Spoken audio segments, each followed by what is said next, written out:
applaud you for showing up today. You got out of bed, you did the work, you were kind to someone. Maybe you had a thought of love about something. I encourage you, be thankful for the blessings that you see and for the blessings that you don't see. Maybe there's things going on behind the scenes that you don't know about that are just getting into position to help you out, to show you the way, to give you a lucky break. Well, today I hope my episode will be one of those blessings that you didn't know you were going to get. And I hope that you receive some interesting info out of it, maybe a slightly different way to think about things going forward, because on this episode, I want to let you know that they have lied to us. Yes, they have been lying to us. Liar, liar, pants on fire. This episode, I want to talk a little bit about the myths of some marketing that just have been more realized to me in the last little while. And I think sometimes we just sweep them aside and say, oh, well, that's just marketing. But it's time to question that which we let onto our screens and into our lives before we take something as truth for sure. So let me get right into it. Here's a couple marketing advertisements that you might think now are true, but really they started out as ads. First of all, a very old ad for Kellogg's cereal. Do you know when Kellogg's was invented? Mr. Kellogg, and he was friends with a preacher man. They were both Seventh-day Adventists. And a real problem that they thought people had was the issue of masturbation, which they said is going to be cured by their bland, easygoing, healthy cereal. And so since people didn't want to have this trouble in their house, they would buy Kellogg's brand cereal. And, there was sort of this religious morality that came across with that. Oh, yes, I'm buying this healthy cereal. And out of those campaigns came this tagline that breakfast is the most important meal of the day. Now, that really struck me because I will sometimes say that, think it to myself, make sure I eat something, because why? Even though I might not be hungry, I've heard that breakfast is the most important meal of the day. You know what? You need to decide if that's true for you or not, because that tagline started out as a marketing campaign to cure something that I'm not going to be talking about on these episodes. So thank you for the Kellogg's myth and marketing. What else was a marketing campaign that's not exactly true? Well, have you ever heard of Blue Monday? Blue Monday is the third Monday in January. So after Christmas, after we've all had this fun, we hear about Blue Monday. I've heard about it myself. Oh, yes, that makes sense because all the festivities are over and January is a long month. But did you know it was just a marketing campaign? For who? The travel industry. Guess what happened? Christmas is over. Nobody's wanting to spend any more money. How can we entice people to think that it's good for them to book some travel? Hey, I wonder if people would go for a Blue Monday. I wonder if they're feeling down. We've been fed some information. Well, when you hear it, you might think of your own life and go, yeah, you know what? That Monday after Christmas in January, in the middle of January, yeah, I do feel kind of blue. And so the advertisement promoting travel was like, hey, if you're not feeling quite yourself, you need to get to a sunny destination. Wouldn't it be great to take your family on a holiday? You need to get away and get some sun, have an experience. And the travel industry has benefited from the illusion or whatever they made up of Blue Monday. So next time you're thinking that Blue Monday's a real thing, think again. Person can get depressed any day of the week for sure. Uh, quite a while ago, you may have heard me say this before, but I do enjoy listening to Terry O'Reilly's podcast, Under the Influence, not to send you away from mine. However, I do really enjoy listening to him. And a little while ago, I heard him talking about some old-fashioned ads that you'd never hear today. And one of them was for 7-Up. Do you know when they started making 7-Up? They were advertising it as being so pure for the baby that they had an ad where the babies, if you're on YouTube, you can see me, the babies holding their bottle, holding a 7-Up, bottle, like a baby bottle of milk, saying it's so pure, you can give this to your babies. And in fact, encouraging mothers, if your baby's not drinking all their milk, add some 7-Up to it. They'll love it. Yes, sugar does help the medicine go down, doesn't it? And then he was also talking, we all know smoking's bad for us now, but when the marketers were trying to sell cigarettes, they weren't talking about the health risks. And even doctors were saying, the research shows that doctors prefer Camel cigarettes when they want to have a break. Why don't you go have a break? Smoke a cigarette. These were marketing campaigns that we listened to, bought the cigarettes. Hey, when I was a kid, I smoked a cigarette just like everyone else was doing. And then the funny thing is, over time, the research comes in and people go, oh no, people are getting really sick from this. And so now they change that whole marketing, the voice that comes out, oh, it could kill you. Now we have to put warnings on the packages. How about you don't tell us something's good for us until you know it is good for us? Yes, that's the advertising world.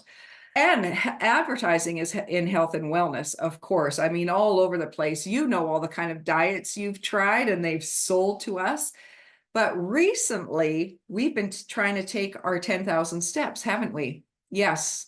When that all came out and we could count our steps and how many steps are you taking, I thought I needed to take 10,000 steps. Well, when I started counting them, I realized that is a lot of steps to take every day. For me, that's about 2 hours of being outside. I do not walk for 2 hours a day, I'll tell you that.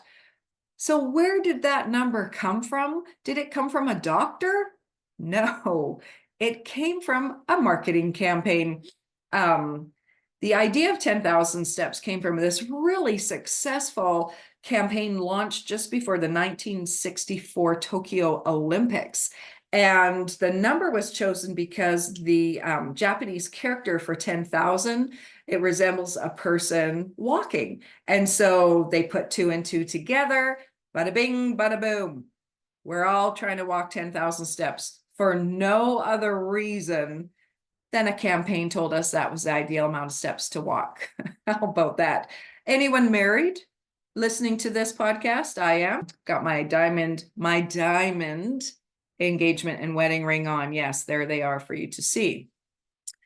Why did I get a diamond? I don't know, because that's what you get. That's the stone to get engaged and married with, isn't it? Turns out that was a whole marketing campaign, because in the 30s, when the Great Depression was on, of course, they weren't selling very many wedding rings and engagement rings. And so De Beers, they invented, they sit around in rooms going, how can we entice people? How can we lure them? How can we attract them to our product and have them feel like they're justified in spending money? So they launched a marketing campaign saying that diamonds were the true symbol of love. And, actually before that, diamonds were not like it was any stone. There wasn't any stone in particular with getting engaged. But once diamonds became the true symbol of love, the sales increased by 50%, 50% just from people hearing this. And over the years, I believe it was in the 80s, by the 1980s, over 80% of engagement rings include diamonds. I'm actually surprised it's not 100%. But through the years, this is what's happened. And how much do you pay for a diamond ring? It started out that it was normal to pay a month's salary, equal to a month's salary, to get your girlfriend a diamond ring, your fiance, if you want her to marry you. Over the years, it's increased to 2 months. Now it's up to 3 months of salary. This is all just made up advertising that we take and say, yeah, that sounds right. And we accept it as truth. And as, you know, there's the right amount of money to spend on a diamond. So maybe something to think about. What is the point to all of these lies? Well, I'll ask you, what does that make you think of? And I'll give you my 2 cents, but take them with a grain of salt. As the saying goes, be careful when a naked person offers you a shirt. Why have you been told this? What has the result been? Who has the benefit of this? I mean, even churches, or I won't say anything about, there's lots of different churches, but let's talk even about cults. Something that, you know, the majority of us will agree are a little bit deceptive. How do they get people to join their cults and believe what they said? And we're getting some insight now with all the documentaries on Netflix, which I enjoy very much. There's a popular one right now, Dancing for the Devil. I mean, these, you know, these are not kids who grew up in a church. They love doing what they're doing, and they're being manipulated, really. There was a couple good ones on the Mormon church, Pray and Obey, and there's one about murder in the Mormon church. You know, and if you're taught something from being a child, you get that, you know, you're indoctrinated, so to speak. But still, at a certain point, you know, when you're 10, 12, 15, 20, we have our own minds. And it's time for us to question things. Not that they even weren't true for the people who believed them and enjoyed them, but are they true for us? Is that the way we want to run our lives? Is that how many steps we want? Is that the food that we want to eat? Because I know we are creatures of habit, but just because it's a habit doesn't mean it's the truth or reality.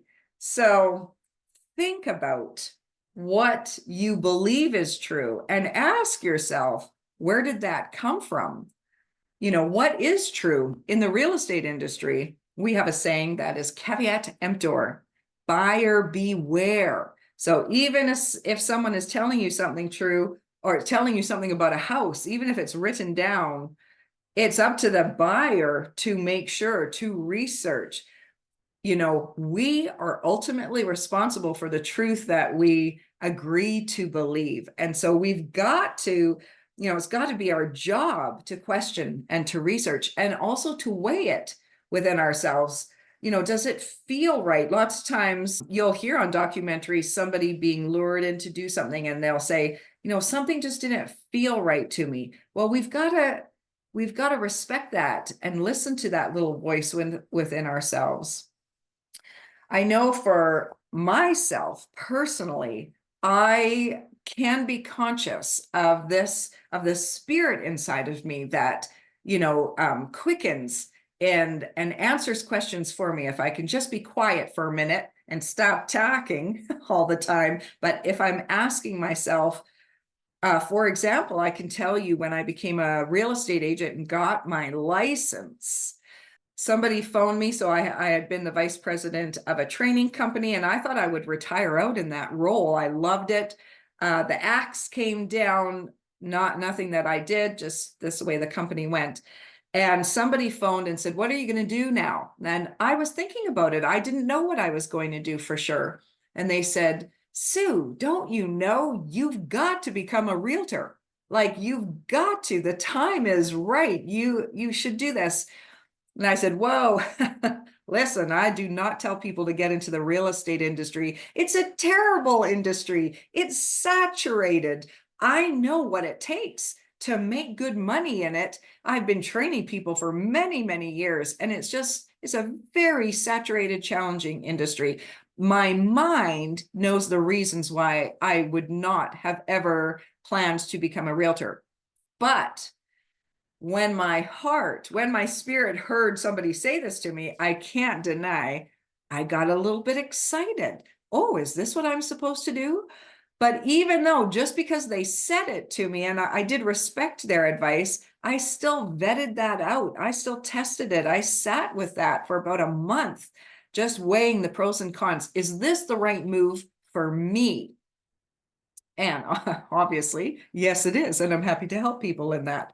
But, if you think about it, can't you think of a time in the past where you have felt excited and inspired and you feel like, yes, that's the right thing for me to do?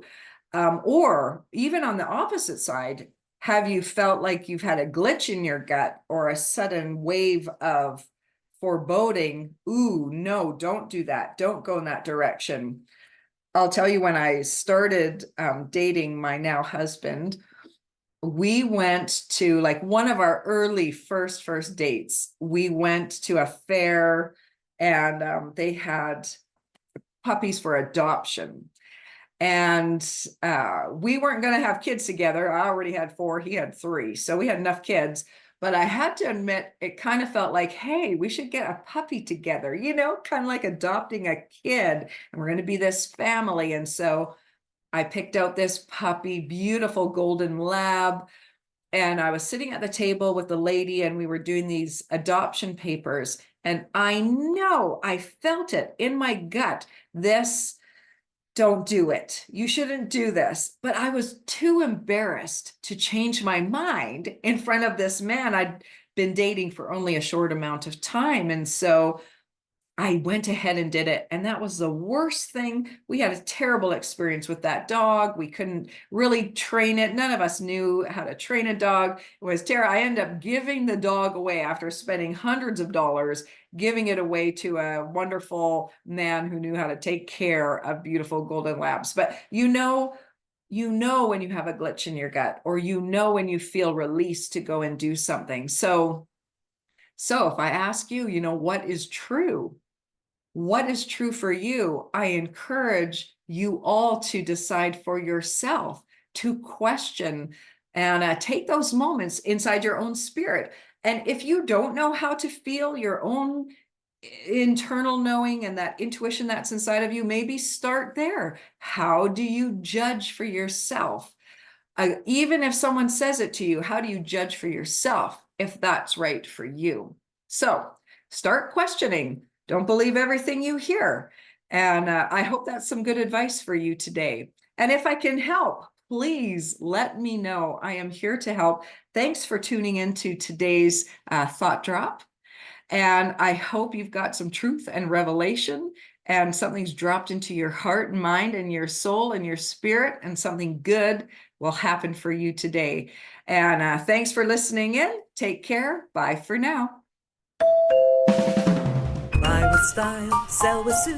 It's your move.